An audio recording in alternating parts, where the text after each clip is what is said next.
It's been a minute. It's been a minute. Yes, sir. Yes, sir. Yeah, it's been a minute. It's been a while.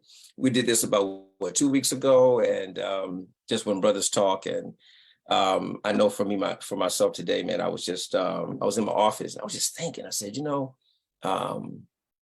what would be the topic of discussion today? And just came across my mind just some simple matters. One thing I came across my mind was how we as men repress our feelings or suppress them.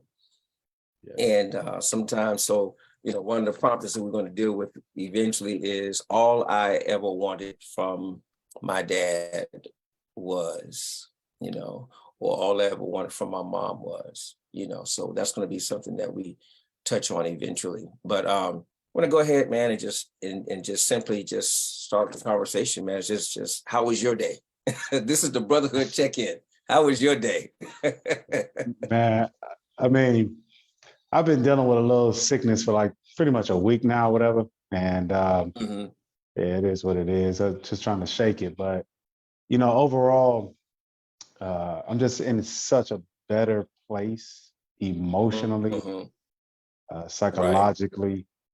Like every day just gets a little bit better and better for me. So, I mean, today, I'm just in a good place. I was actually looking at the number 23 and what it means. And I'm just excited about, like today, I got really excited about what was getting ready to come. Sunday's the first. So I've been just overwhelmed with the spiritual growth that's coming, the emotional growth that's coming, personal growth that's coming. So today was a day of overwhelming joy as to what's getting ready to come about from me. It's interesting that you said that, bro, because I was actually talking with someone today, and I was like, you know what, man, I just feel this energy, this excitement. It's like bubbling within my core.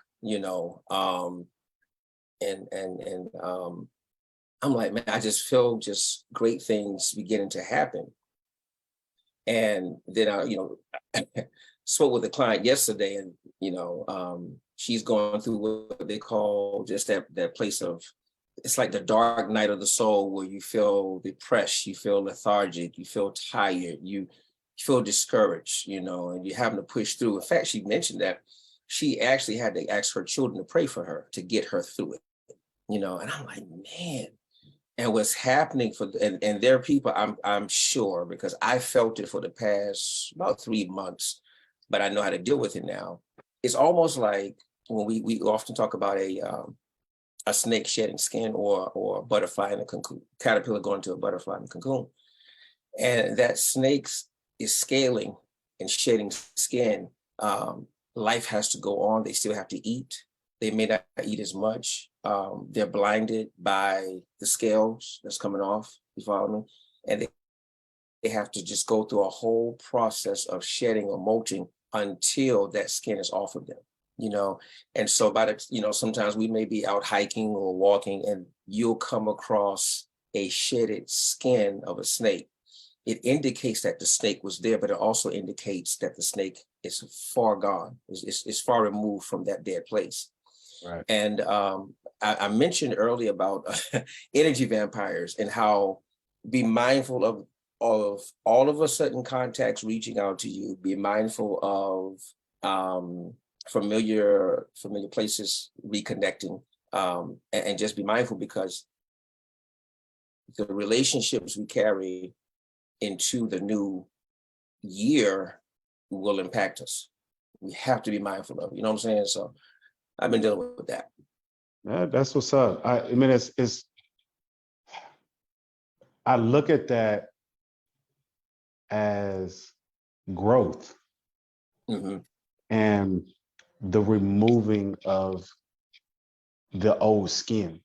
So the scripture talk about how Paul had to die daily, and the snake shedding of his skin should be representative of us removing the layers of us that have encapsulated us for so many years.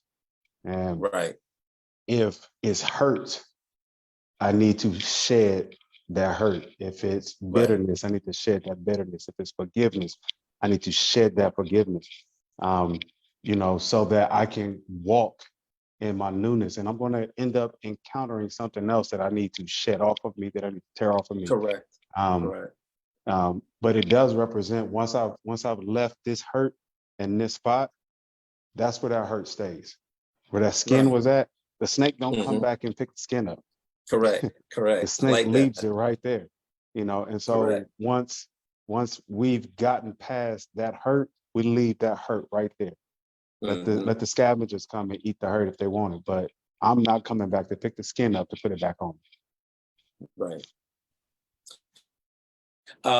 Physically, uh, yeah, how you been? And I'm gonna tell you why I'm touching on these topics. And we're looking at mentally, emotionally, physically, and spiritually. Kind of touched on it brief, but let's kind of stay there a little bit. Because again, I think if we demonstrate getting in one another's business, you follow me, as brothers who Right. build rapport. It took time for us to get to this. You follow me? Absolutely.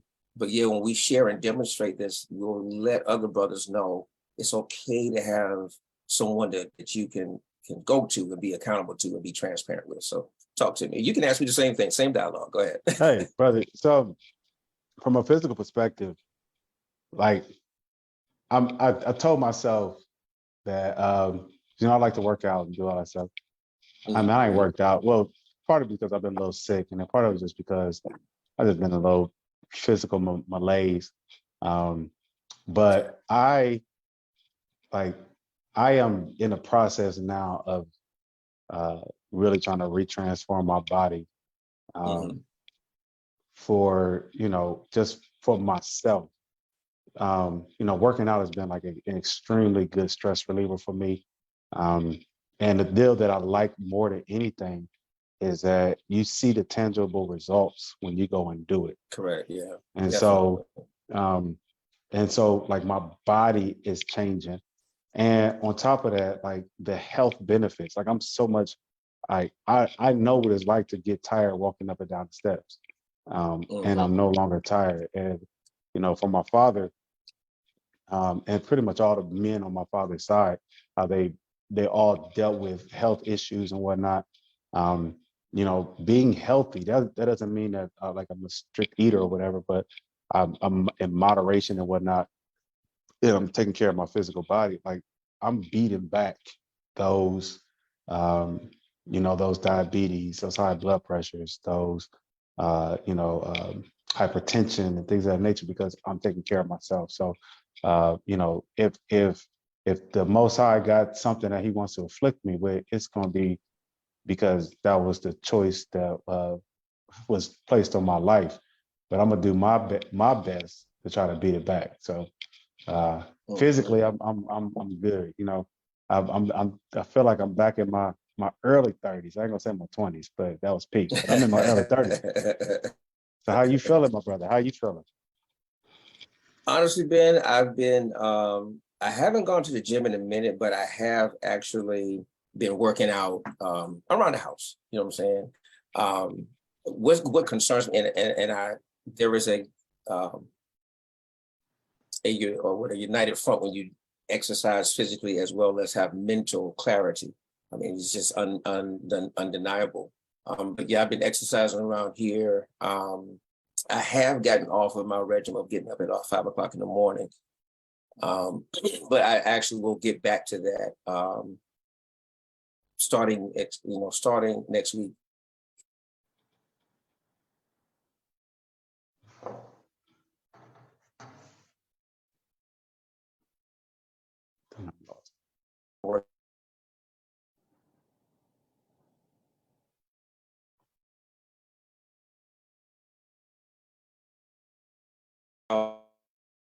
You know, 1 second, I lost you a little bit.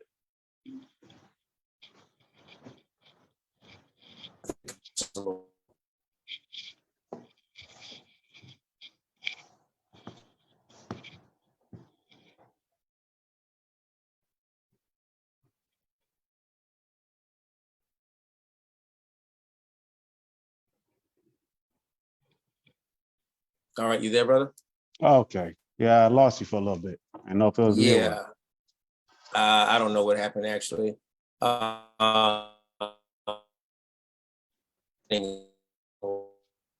This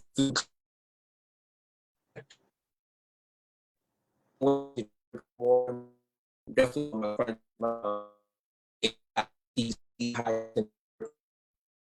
maybe. can you hear me? Try to see. It's going Okay, in and out. Trying to see if I can find. Maybe it's I me. got you. Maybe my. I got you. Okay. All right.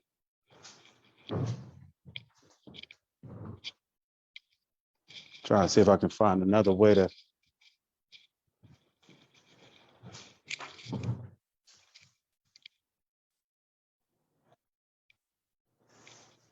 All right.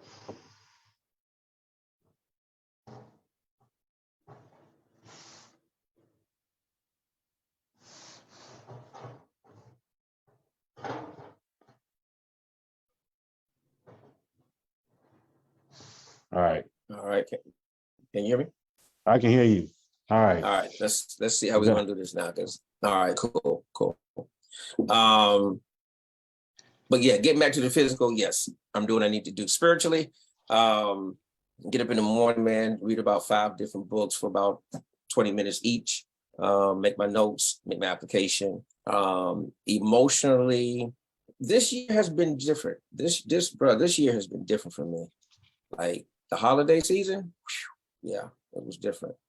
And I didn't realize how hard it hit until it came around. Now, what was the buffer was, having family, extended family to fellowship with, go see and things of that nature. Now, I always have my grandchildren, my daughter, but not being able to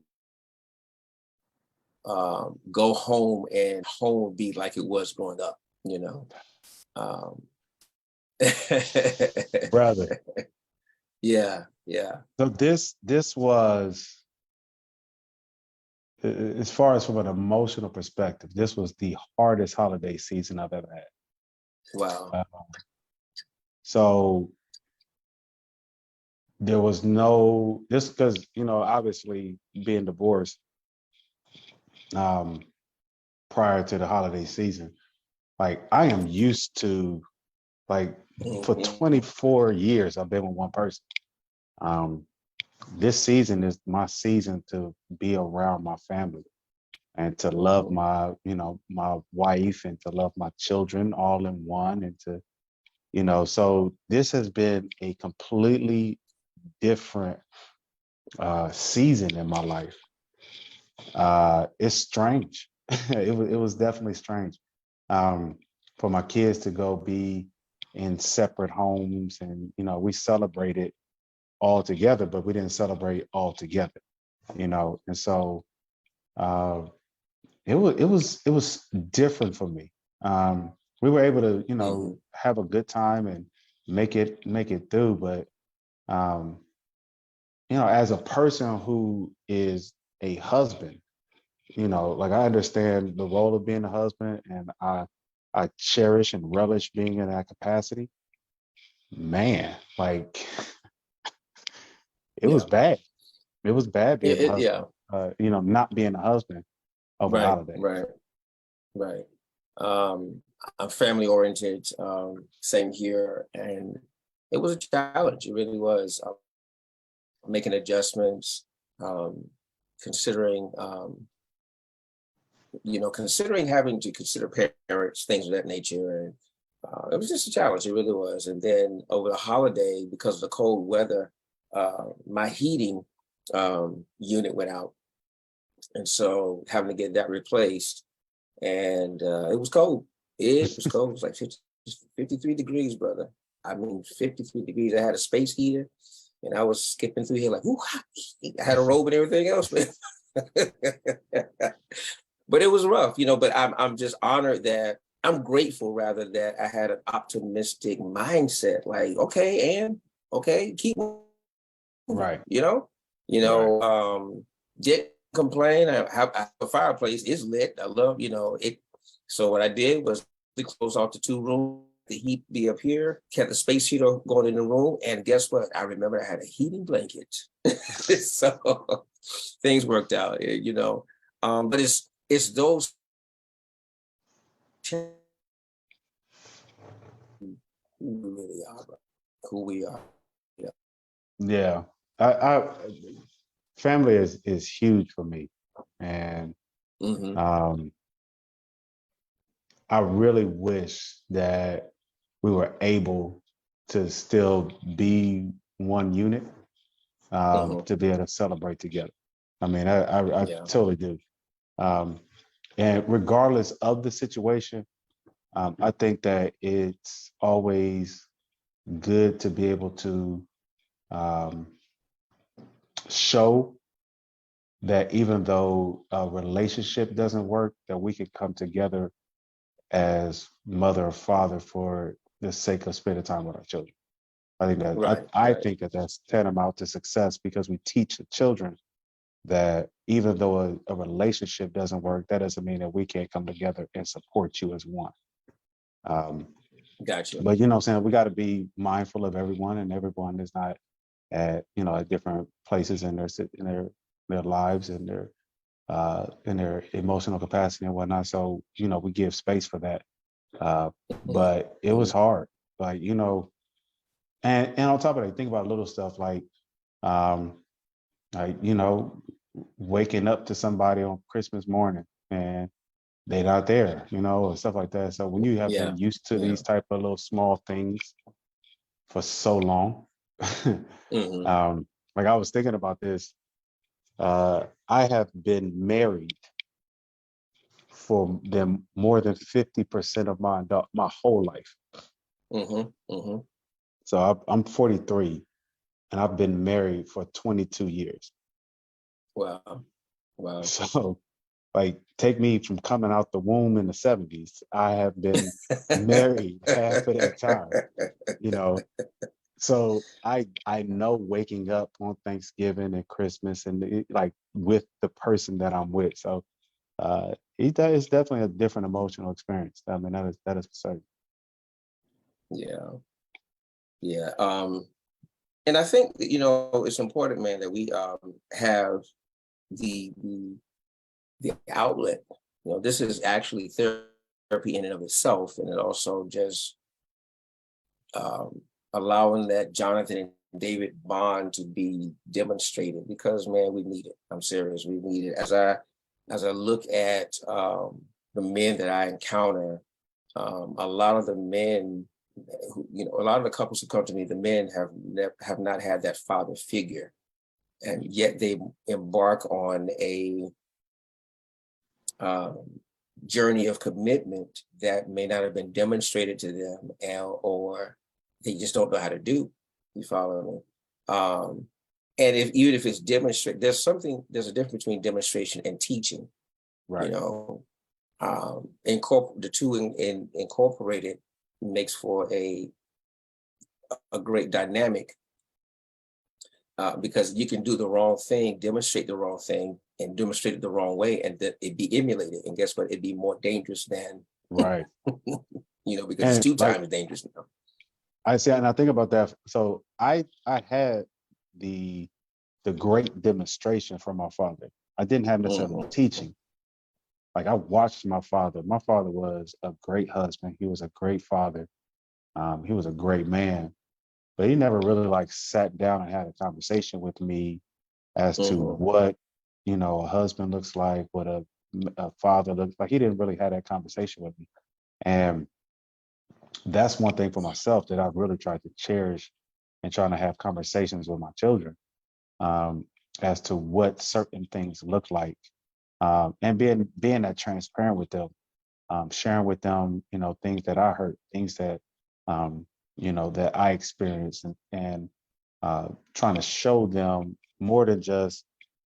uh, more than just what it is that I do. So I'm gonna get up, I'm gonna go to work every day, I'm gonna take care of my house, but I'm also Hmm. going to share with you the experiences and really try to teach you to be a great human being, because that matters more than anything. Yeah. you're right. I mean, because, and this is a good segue into the question that I have, what has been your guiding light when it comes to rearing your daughters? Now, when we met each other over the course of 20 years and before your marriage now, you had 5 girls, correct? 4 girls with my first wife and 3 adopted with my second. Right, Well, right, 3 with 2 boys and a girl. So 5 right. girls total So, because of that. right. So the time I've known you, it's been 4 girls, and of course you adopted as well, or, included her children as well. What has been your guiding light? Because we have daughters, man. We have daughters. Right.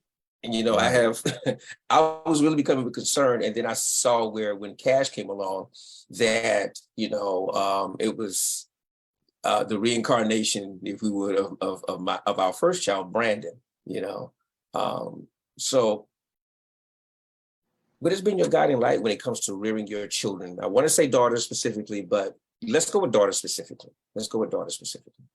So for myself, my deal was to be, I want for me to be my daughter's first love. Mm-hmm. I want my daughters to love me so that when they go out and seek a person, a man for themselves, that they can see me in the man. So Okay. they see me open door. They see me being a gentleman. They see me being chivalrous. They see me, caring for them and loving them and take care of them, not just through what I do for them, but also through what I do for my wife. And Mm-hmm. so that they get and they can find someone who can emulate those same characteristics. I know what I'm going Right. to do as a husband. I'm going to love, uh, the hell out of my wife, and I want whomever my daughters choose as a mate to be the person that's going to try to love the hell out of them, because I want you to Right. live in bliss. So Right. we overcome good. We overcome evil with good. So love the hell out Mm-hmm. of it, right? Right. So Right. I want to continue to. I want them to be able to see the love in me, so that um, when they find someone that they say, I think I could be this. I can be with this person, that they can see some of those characteristics in me. Um, Well, that would be my hope. the guiding light, the driving force. Right. My inspiration was, again, a friend of mine told me, his name is Levan Singletary, great, awesome musician. And if anyone's watching, of course, you may know him. But Levan told me in the early 2000s, he said, man, do you realize that you will be the first man that your daughter ever loved and the first man your daughter ever slept with? I was like, whoa, I didn't think of it that way. You'll be the first man she sleeps with and the first man she loves. And to me, that was a jaw-dropping moment and an eye-opener, because I was like, man. So how I demonstrate and what I lay out is what she's going to look for. Right. What I demonstrate and what I lay out is what she's going to look for. And so one thing I've also done with my daughter is be transparent with her as much as possible. Um, and it just being transparent with her. What's been my guiding light is, I remember one time my mom told me, she said that I sounded like real stern and harsh like my father. And when she said that, it arrested my spirit. And it was at that point I knew that I wanted to gain the respect of my daughter, not have the fear of my daughter. Right. And have that relationship with her where we're able to talk and I am approachable and she can talk and we can talk about anything. And we do that now. Honestly, we do that now. And sometimes it's like amazing to me, the things we can talk about freely. So I really appreciate that I chose to be different. And also the heart of God was with me as it relates to rearing her, because I knew she was his, and he just chose us to bring her into the earth realm, to give her a flesh presence, flesh existence. So as I, was parenting her, and as we parented her, I started, my mindset was shifting now into coaching her and just approving, or if she asked me for advice, giving her the advice. So yeah. How would you describe your relationship with your daughters? Um, I have a T-shirt that's on the way. Um, uh, they, it's funny. Everybody wants to be dad's favorite daughter, so that was like a little running joke. Like, Mm-hmm. so I have a T-shirt that's on the way that says "Dad's favorite daughter" for all of my girls. Um, Mm-hmm. so uh, I I'm with you. I'm very, very transparent with my children, well, my daughters especially. I want them to feel open to be able to come to me and talk about anything. Mm-hmm. Um, I understand that, the world is different today than it was when I was about, born Yeah. about, whatever.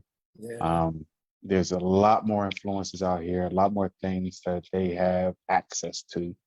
Um, Mm-hmm. and so I want them to be able to, I've always said, man, y'all can come to me about anything. We can talk about anything. And Mm-hmm. for me, it's always been a no judgment zone. Uh, it doesn't even matter when we're talking about discipline or anything of that nature. You still can speak freely to me. Mm-hmm.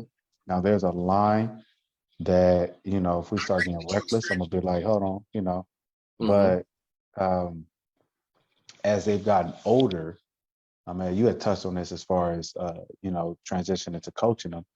Like once you Right. turn 18, I kind of turn off parent and really more so into like this, the real 15, 16 range. I Mm-hmm. trying to transition from parent to coach. Um, Definitely once you turn 18, it's a lot more of a coaching environment because I want for you to my goal at that point is to give you guidance as opposed to really just parenting.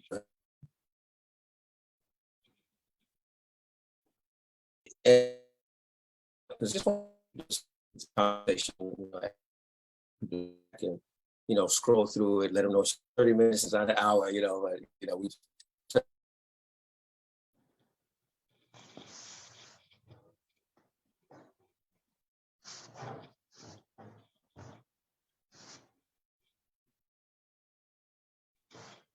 Did I lose you?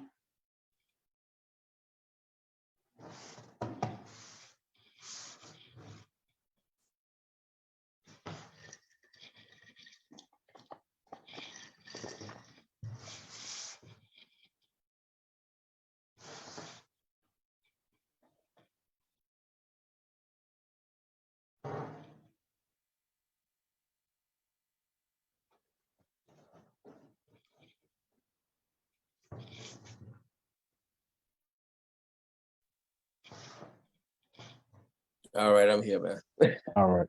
Can you hear me? Yeah, I can hear you. I'm, I'm gonna go back and watch the Zoom and see how we how it pieced itself together.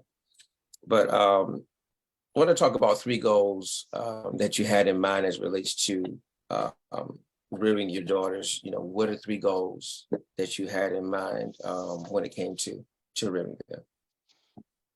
Three goals. One, I wanted them to respect themselves. Mm-hmm. Um, First and foremost, um, a lot of women don't respect themselves, Mm-hmm. and it's clear with their actions and the way they conduct themselves. So I wanted you to respect yourself. Two, I wanted you to know how to respect a man and what Mm-hmm. that looks like.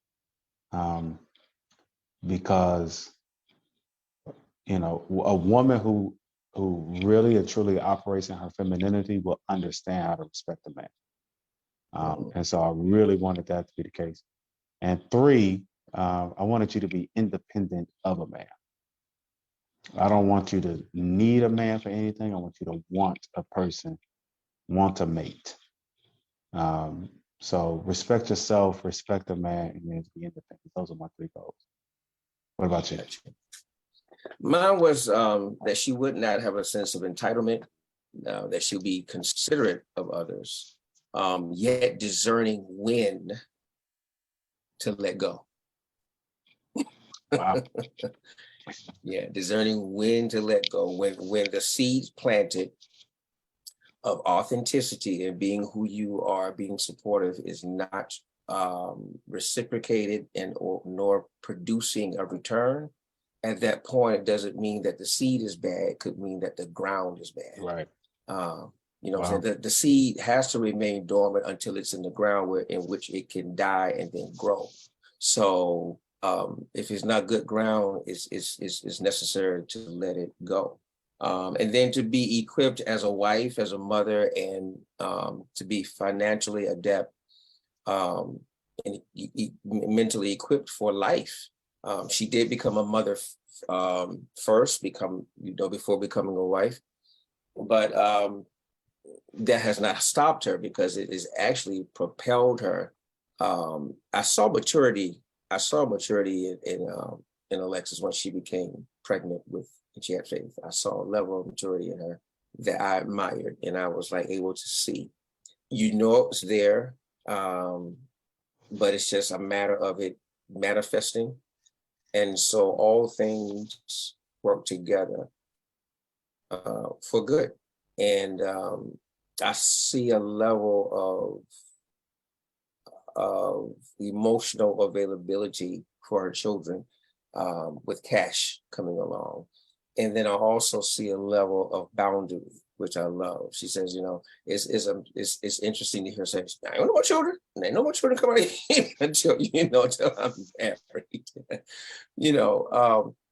And I'm able now to relax in that regard. And getting back to therapy, I want to tap into that again, because that has been a part of my therapy, letting go of that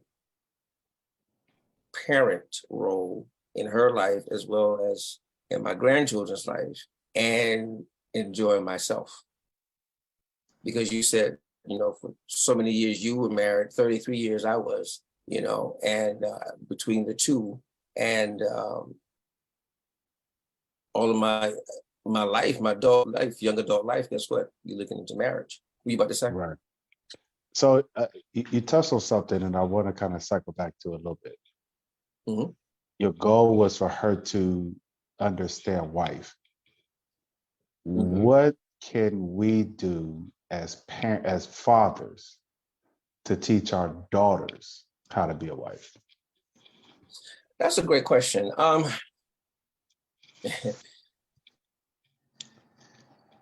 I'm gonna tell you where I get the inspiration from. In the book of Esther, where Mordecai taught her and trained her to be the queen, and to deliver Israel. Emotionally available, considerate, have engaging conversations. What I would do is also, I taught her how to cook, taught her how to do laundry, how to put fabric softener in the clothes, and then also to, if you put it a full cycle, when you do the fabric softener, put less water in so it's more concentrated. And the clothes smell good. Teaching her how to cook, clean up behind herself, how to have self-respect, and then to know who she is.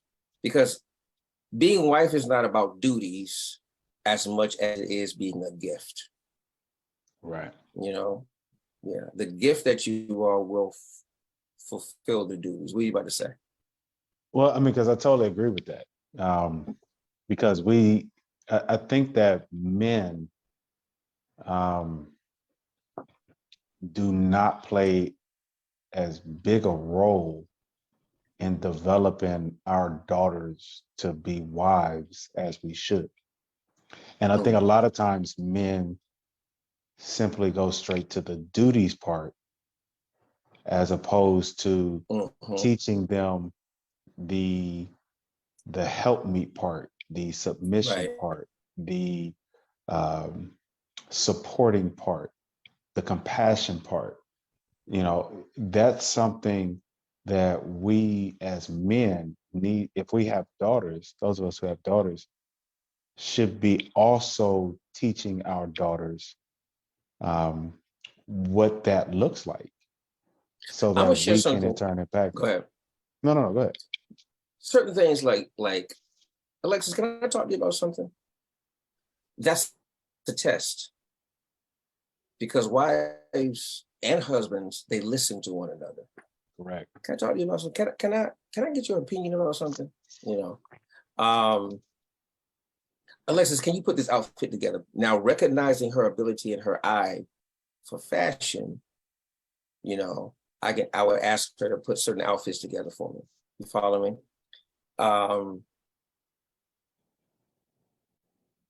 Asking her what's on her mind, and having engaging conversation, man. I'm telling you, the conversations we have now, bro, it's just like, it's crazy. It's fun.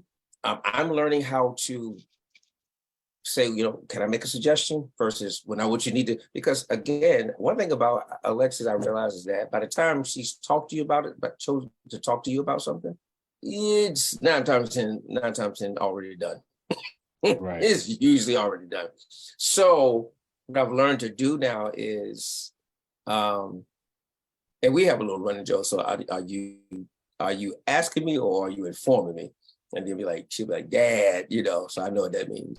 But yeah, man, just those simple things, just those simple things, teaching how to change a tire in a car. She need to get her tire changed. And I also show her chivalry, that's the type of guy I am. You know what, bro? I'm not dumbing myself down for anybody who doesn't understand that. That's just the type of guy I am, bro. So You know that what I'm part, saying? that part will never change for me. Like I'm always gonna be a gentleman. I believe in chivalry. Yeah. And wholeheartedly, like we as men, I think we have lost the art of courtship. Yeah. That part is gone. And that's just part of who I am, and that's never going to change. But to be able to translate that to our daughters, to make sure that they understand that the type of men that they are going to encounter, that is going to want to be in relationship with them, has to be able to fall in line with the type of men that we are. And Like I can't. There's no way I would even allow someone to try to be in my daughter's life that doesn't understand the concept of opening a door, right. doesn't understand the concept of when, now that doesn't mean like every man has to pay for every meal or anything, but knows how to court properly, not just this microwave society we're in. But no, I'm gonna take my time to get to know you before whatever happens. And it's just like all of that little stuff that we should be talking to and spending time with our daughters, especially our daughters. Yeah. Um, from the capacity, from the mindset of, man, these young ladies, so many of them do not have a father figure. Mm-hmm. And so they grow up with daddy issues because they don't have that parental in their life. And so anybody that shows them any type of attention, they fall for. And so that you don't have to be a great dad and be in a marriage or being you can still be a great dad to especially your girls, and be that example to them girls and show them exactly what a man is supposed to look like, give a damn about them, and really teach them the importance of the role that we have. Right. I agree with you wholeheartedly. And I will say this too, those who are watching and who are going to critique, I appreciate you watching and critiquing. We want your feedbacks. But keep in mind, this is a limited amount of time and out of consideration for you. Now, we do know that it's not about teaching a woman to be subservient. It's about teaching a woman to know her worth, our daughters to know who they are, also know when they're being appreciated, to have a mindset. But marriage is about complimenting. You should not. in relationship and marriage should be complementary, not where you lose yourself. Know who you are, celebrate your worth, go out, have a good time, and set boundaries, set them on the front. I'm dealing with so many couples now who had not set boundaries, and so they're in a place where they have a boundaryless marriage or relationship. And so now we have to, one couple I shared with them, I said, listen, I'm the demolition man, I'm the foreman of this construction, and you are he said, the crew. I said, great. So now the thing about it is that you guys have more experience in your relationship, in your marriage, than I ever will. So there's certain things you're going to have to share with me so we can work together, And so just equipping my daughter, read this book, think about this, and we're about to wrap it up. And I just, like I said, man, just wanted to share this moment, let people see, true brothers connecting and encouraging one another. So again, I want to promote this book, Boundaries in Dating. Phenomenal read. I finished it. If you can see the tabs right here, phenomenal read. It will transform your life. Boundaries in Dating. Please get it or listen to it on audiobook. All right. Boundaries in Marriage. If you're married and there needs to be, you see like some boundaries are being crossed, go ahead and get this book, Boundaries in Marriage. Phenomenal read. It's worth it. Same authors. You'll see where there's a line here, and then on the Boundaries in Dating, there's a lipstick tube there. So keep that in mind. Now, 2 more books. And I want you to talk about, because I know you got the I Am book, The Power of a Praying Husband. Listen, guys, when you start reading this is a phenomenal book. It really is. It tells you how to pray for her spirit, tells you to pray for her emotions. That's one of the aspects that makes a woman a weaker vessel. Doesn't mean that she's less than. It means that she's more susceptible to emotions, whereas men are more susceptible to logic. So her moods, her motherhood, her submission, her relationships, her priority, her sexuality, her beauty, her fears, her protection, it's right there in the book, right here in the book. So if you don't know how to pray, or you want to pray for your wife, listen, start practicing early. You don't even have to have a name. Just say, I thank you that my wife, and it's right here in the book. Lastly, read the Bible, all right? Black history right here, all in the book. Black history right here in the book. Read Exodus chapter 1, and you will see Black history all in the book, okay? So I'm telling you guys, enhance your life, enhance yourself, and live according to purpose versus pleasure. Brother, you want to say anything before we wrap up? So there is a book that I'm listening to in addition to those. It's called I Am the Word by Paul Selig. And there are many, many affirmations through that book. It's talking about you elevating to your Christ itself, and how the power of your words, in addition to the scriptures, will help you to elevate yourself out of any situation that you're in. So I would encourage anyone who listens to Audible books to download that book. It is a phenomenal listen. It's different. It's definitely different, but it's going to give you a lot of affirmations for you to speak day in, day out over your life, and going to elevate you to just a higher plane. Well, listen, guys, it's been great. Ben, I appreciate you, bro. Man, listen, the last time you were here, and the people that were here are wanting us to definitely do it again, man. And so to all my brothers who will watch, and I'm going to tag brothers in this, to the ladies, thank you so much for supporting and encouraging us as we go on our journey, men who are going on the journey of therapy and healing. I'm gonna tell you something, ladies, you're very instrumental. Your words will either raise us or destroy us, okay? Be mindful of the words you speak. I'm telling you, your words will raise us or destroy us, because you were made a helpmate suitable to us, and helpmate suitable to us, all right? So I encourage you to position yourself to be the best you for you. Then you can share that. And I'm gonna tell you something, your childhood trauma can be your means by which others are healed, but you can't be bitter. I'm telling you, you gotta choose. You don't have to do anything. I encourage you to choose to release and just let things go by choice.